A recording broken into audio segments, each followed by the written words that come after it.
Alors on emmène Jésus de chez Caïphe au prétoire. C'était le matin.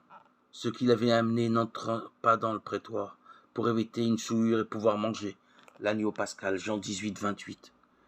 Quelle dérision!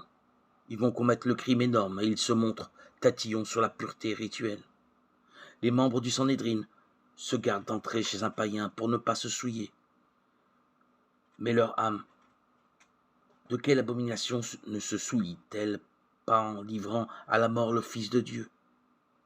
Ils filtrent les moucherons et avalent le chameau, Matthieu 23, 24.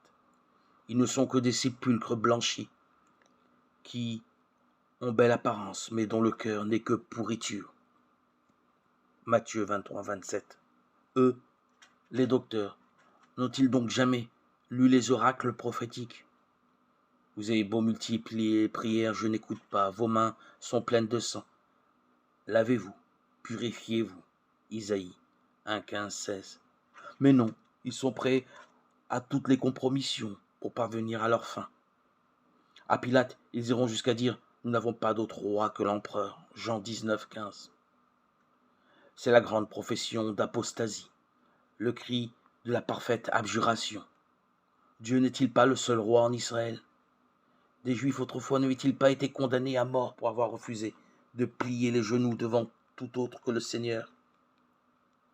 Et voici que les chefs du peuple font les courbettes à l'empereur de Rome pour pouvoir condamner le roi des Juifs. Quelle bassesse! Quelle parjure! Quelle félonie! Que croyez-vous qu'il en résulta dans le cœur doux et humble du Seigneur? Du mépris, de la colère, de l'écœurement? Point du tout, mais une compassion immense pour ces médiocres traîtres qu'il est venu sauver. Mes petits enfants, je vous écris cela pour que vous évitiez le péché, mais si l'un de nous vient à pécher, nous avons un défenseur devant le Père, Jésus-Christ, le juste.